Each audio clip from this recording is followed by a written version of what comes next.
नमस्कार। हिंदी की क्लास में आप सभी का स्वागत है। मैं योगेंद्र सिंह चौहान। आज हम पढ़ने वाले हैं व्यंजन पार्ट 2। व्यंजन पार्ट 2 के अंदर आज आप जानेंगे कि संयुक्त अक्षर क्या होते हैं और कौन से संयुक्त अक्षर को हिंदी समिति ने यहाँ पर चिन्हित किया है। उच्चारण के दृष्टिकोण से आप देखेंगे यहाँ पर। तो व्यंजनों की कैटेगरीज की अगर हम बात करें तो मैंने आपको स्पर्शी व्यंजन, लुंठित प्राकंपिक व्यंजन, उसके प्रकारों के बारे में बताया और टोटल जो 25 आपके स्पर्शी, 2 द्विगुण व्यंजन, इन सभी को मिलाकर, इसके अलावा अंतशयी और उसमें संघर्षी व्यंजनों को मिलाकर पूरे व्यंजन का ज्ञान आपको मैंने दिया। कहाँ से कैसे प्रश्न हो सकते हैं उसके बारे में आपने समझा। आज हम समझते हैं यहाँ पर संयुक्त अक्षर क्या है। देखिए, संयुक्त अक्षर की डेफिनेशन सबसे पहले आप समझ लें कि ये जो है ये कोई स्वर नहीं है, ओके, और ना ही ये कोई व्यंजन है। इनका सिर्फ लेखन कार्य होता है, इनका उच्चारण नहीं माना जाता है हिंदी व्याकरण में, इतना ध्यान रखिएगा आप, ओके। इनका सिर्फ लेखन कार्य ही है इनका भी। और ये क्या होते हैं कि अलग अलग व्यंजनों से निर्मित होते हैं, इसीलिए हम इनको संयुक्त अक्षर कहते हैं। तो आज हम पढ़ेंगे यहां पर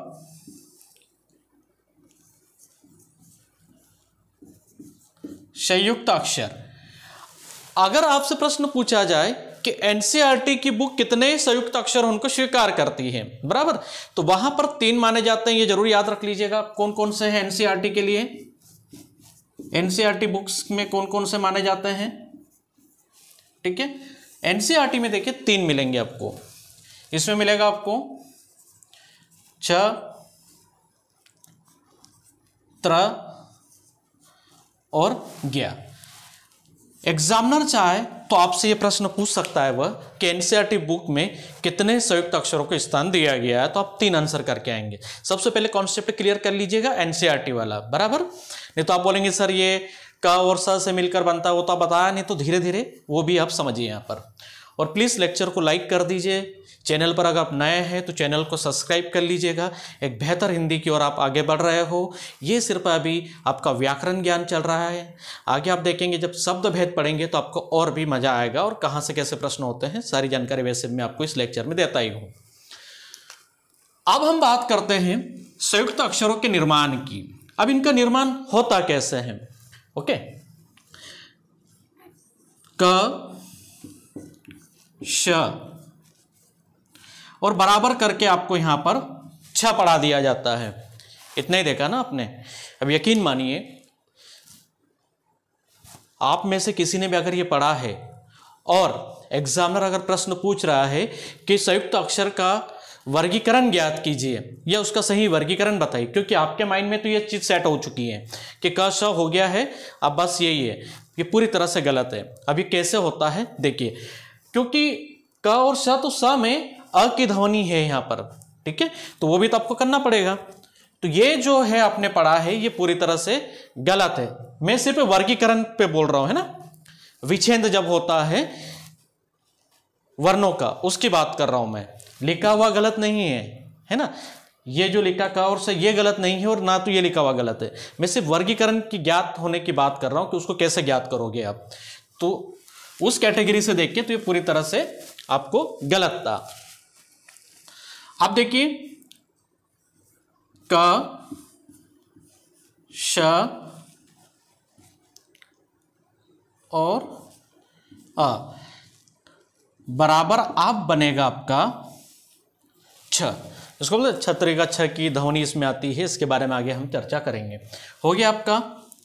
दूसरा देखिए आपका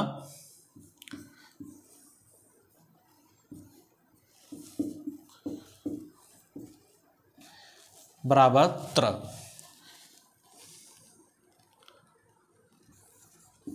ज न बराबर अ, ये हो गया आपका ज्ञा। स र बराबर आ, ये हो गया आपका श्र।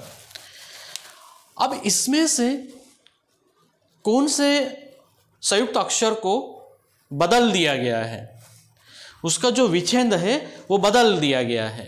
समझ में आ रहा है? ये तो हो गया, आपने पढ़ लिया कि स्र हो गया, ये ऐसे बन गया है क त्र ज्ञा श्र, ये संयुक्त 4 अक्षर हो गए आपके, बराबर, इतना समझ में आ गया आपको। अब इसमें से अगर एग्जामिनर अगर आपसे प्रश्न करे कि इसमें से कौन से संयुक्त अक्षर को चिन्हित कर दिया गया है, ठीक है, और किसका यहाँ पर उच्चारण समाप्त है या उसकी ध्वनि को नहीं मान्य किया जाता, सिर्फ उसका लेखन कार्य ही देखिए, अब उसके उच्चारण में त्रुटियां बहुत है। देखिए छ, अब इसको हम छ पढ़ते हैं उच्चारण के दृष्टिकोण से, तो ये भी छ है। अब क्या हो रहा है कि जो अभी के जो बच्चे हैं प्राइमरी में जो पढ़ते हैं उनको छ, छतरी का छ, तो कौन सा बच्चा कंफ्यूज हो, छतरी का छ या क्षत्रिय वाला छ? तो आप व्याकरणाचार्यों ने क्या किया, या हिंदी समिति जो है उन्होंने क्या किया, इसको बिल्कुल सिर्फ लेखन कार्य के लिए रखा है। कुछ शब्दों में इसको लिखा जा सकता है, बाकी इसका उच्चारण आप नहीं करोगे। अगर छ बोलागा तो छ ऐसा ही लिखा जाएगा आपको, ठीक है। पहला कॉन्सेप्ट क्लियर आपका। अब संशोधन किसमें हुआ है? संशोधन जो हुआ है वह इसमें हुआ है। किसमें हुआ है? आप इसको बहुत से बोलते हैं ज्ञानी का, इसकी ध्वनि का यही बोलते हैं उच्चारण के दृष्टिकोण से ज्ञानी का। इसकी ध्वनि कैसे होती है मैं बता, ज्ञा घ्या घ्या लिख देता हूं मैं, ज्ञा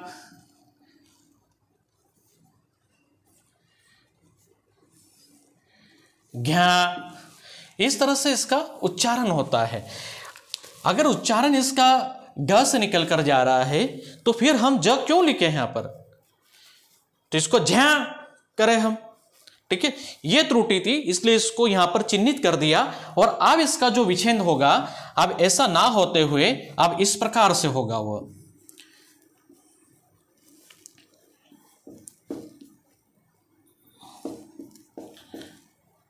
और अब बनेगा आपका ये सही है ज्ञा। तो ज्ञा और न, नास की ध्वनि दोनों इक्वल हो रही है, दोनों एक हो रही है। समझ में आ रहा है आपको? दोनों ध्वनियों का मिलन परफेक्ट है यहां पर। बाकी इस तरह से देखें तो ध्यान तो ये परफेक्ट नहीं है, इसलिए इसको यहां पर चिन्हित कर दिया गया है। और अगर एग्जामिनर आपसे पूछता है कि भैया कौन से संयुक्त अक्षर को चिन्हित किया है, उसका वर्गीकरण ज्ञात कीजिए, सही वर्गीकरण ज्ञात कीजिए, विकल्प पे देगा ABCD बनाकर, ठीक है। और अगर ये वाला है तो आपको इसी के साथ जाना है क्योंकि इसके प्रमाण उपलब्ध है। ओके, तो ये थे आपके संयुक्त अक्षर जिसके बारे में आपने समझा। NCERT बुक में 3 रखे गए हैं, ठीक है। स्र को इस तरह से लिखा जाता है क्योंकि आप श्रीमान और श्री कैसे लिखोगे। अगर आपसे प्रश्न पूछा जा रहा है कि देवनागरी लिपि में कितने वर्णों का उच्चारण समाप्त कर दिया गया, तो आपको आंसर करना चाहिए 3 जो आपके सामने लिख के मैंने रखे हैं, ठीक है। वैदिक ऋषि, मराठी कलर और श, इनको विस्मृत घोषित कर दिया गया है। अगर वैकल्पिक प्रश्न हो तो आपको 3 पूछ सकता है या इनमें से कोई एक भी आपसे पूछा जा सकता है। तो बस इतना ही समझना था आपको। प्रश्न हो देवनागरी लिपि में कितने वर्णों के उच्चारण को विस्मृत घोषित कर दिया गया है, तो वहां पर आंसर करना है आपको 3। ओके, चलिए अगर आपसे प्रश्न पूछा जाए कि स्थान के आधार पर व्यंजनों के कुल कितने भेद होते हैं, ठीक है, ये तो आप आंसर करोगे सर हमने तो 33 पढ़े हैं, इस पर से 25 पढ़े हैं, ठीक है, आपने भी 35 बताया है, मानक 33 बताया है, वो ठीक है अपने स्थान पर है। अब देखिए हिंदी में शब्द से अर्थ बदलते हैं। आपसे ये पूछा जा रहा है कि स्थान के आधार पर, ओके, तो स्थान के आधार पर अगर हम देखें तो वह है कितने, स्थान के आधार पर व्यंजनों के भेद, स्थान के आधार पर व्यंजनों के 7 भेद होते हैं। पूरे पढ़ाऊंगा मैं आपको। क, च, ट, त, प। देखिए क वर्ग, च वर्ग, ट वर्ग, त वर्ग और प वर्ग, ये वर्ग है। ओके, तो कितने वर्ग हो गए? 5 तो ये हो गए, ठीक है। पहला आपका क वर्ग, दूसरा आपका च वर्ग, तीसरा आपका ट वर्ग, चौथा आपका त वर्ग, पांचवा आपका प वर्ग। आप देखिए छठवां कौन सा? अंतशय, जिसमें आप पढ़ते हो यर लवा को, ठीक है। और इसके बाद देखिए उष्म संघर्षी, जिसमें आप पढ़ते हो स श श ह। तो स्थान के आधार पे पूछा जा रहा, हम स्थान क्रमबद्ध पढ़ते हैं। ओके, व्यंजनों को हम कैसे क्रमबद्ध पढ़ते हैं? एक क वर्ग पड़ा, दूसरा च वर्ग पड़ा, तीसरा ट वर्ग, चौथा त वर्ग, पांचवा प वर्ग, छठवा अंतशय और सातवां उसमें संघर्षी।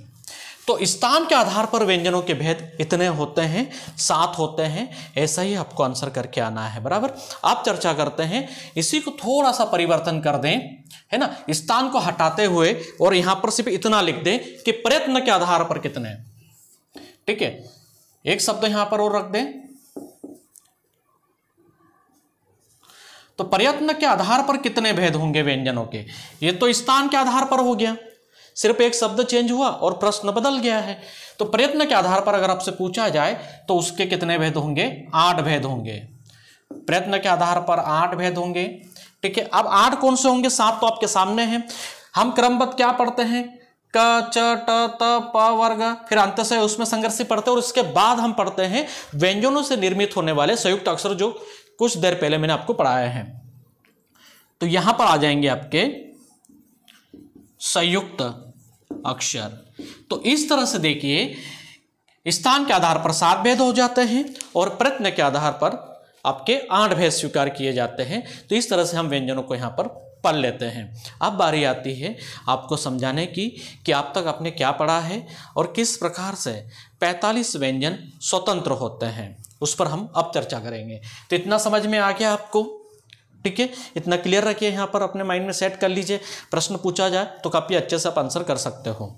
MPSI के लिए जा रहे हो भाई साहब, तो मेरी गारंटी है कि 70 नंबर पूरे आपके हैं। अगर इस प्रकार से हिंदी अगर आप पढ़ोगे तो 70 नंबर आपके ही है, कोई आपसे आपके नंबर नहीं छीन सकता अगर इस प्रकार की हिंदी पढ़ के जाओगे तो। ठीक है, MPPSC वाले ध्यान दें, पेपर 5 और 6 वाले, है ना। बहुत से लोगों को ऐसा लगता है कि पेपर 5 और 6 बहुत इजी है और बहुत आसानी से वो क्रैक कर लेंगे, और सब ज़्यादा दिक्कत जाती है इंग्लिश मीडियम के बच्चों को, है ना। परिभाषा ही नहीं समझ में आती, उनको संधि की पूछते वही नहीं लिख पाते बेचारे। तो पेपर 5 और 6 वाले भी इस प्रकार की हिंदी को फॉलो करें, आपके लिए बड़ी सहायक होगी और काफ़ी अच्छे से आप इस हिंदी से अपनी हिंदी में काफ़ी अच्छा सुधार कर सकते हो। चलिए अब हम चर्चा करते हैं। मैंने आपको 45 व्यंजन बताने की गारंटी ली थी स्वतंत्र रूप से, तो उस पर हम आगे बढ़ते हैं। ठीक है, बीच बीच में क्या होता है कि थोड़ा लाइट जूमिंग आउट होती है, तो उस पर थोड़ा ध्यान हटा दीजिएगा, आपको कंटेंट से मतलब होना चाहिए, बराबर। तो 45 व्यंजन पूरे पढ़ेंगे।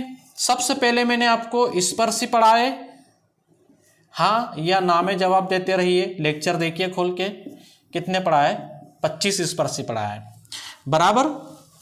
25 मैंने आपको स्पर्शी व्यंजन पढ़ाए। इसके बाद हमने पढ़ा था अंतशय को।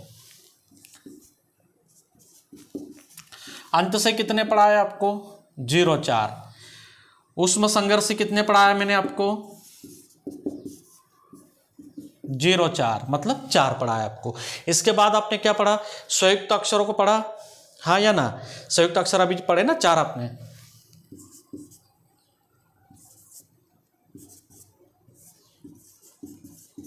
संयुक्त अक्षर आपके 4। आप देखिए द्विगुण व्यंजन कितने, 2। आप देखिए यहां पर मराठी का कितना, 0-1, जो विस्मृत घोषित कर दिया गया है। ठीक है,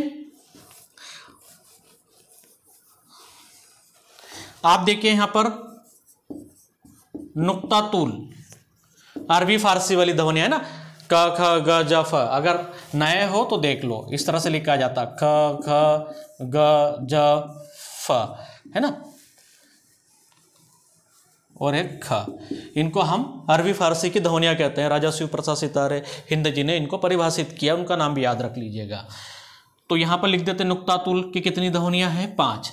अब पूरा काउंट कर लीजिए आप, 25, 4 4 4 4 2 1 1 और 5, टोटल हो गए आपके 45 व्यंजन स्वतंत्र, बराबर।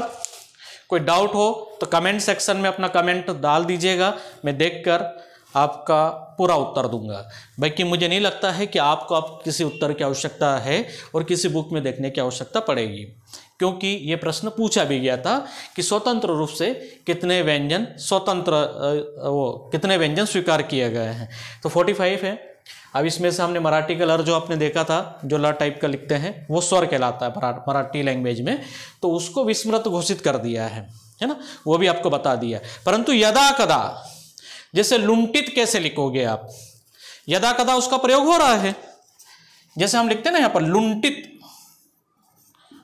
लुंटित, अब लुंटित लिखने के लिए तो ऐसे ही लिखना पड़ेगा भाई साहब आपको, है ना। तो यदा कदा इसका प्रयोग होता है कुछ शब्दों में, तो ऐसा आपको ध्यान में रखना है। तो ये थे आपके 45 स्वतंत्र व्यंजन। इसके बाद हम आगे चर्चा करेंगे वर्णमाला के पूरे नॉलेज की, शुरू से लगाकर आखिरी तक आपने क्या क्या पढ़ा है उस पर हम चर्चा करेंगे। क्या क्या कैसे का मतलब है कि उच्चारण की दृष्टि से कितने होते हैं टोटल वर्ण, लेखन की दृष्टि से कितने होते हैं, और कितने भेदों के साथ इनको हम उच्चारित कर सकते हैं। लेक्चर समझ में आ रहा तो प्लीज़ लाइक करें, चैनल पर अगर आप नए हैं तो चैनल को सब्सक्राइब करें। जय हिंद, जय भारत।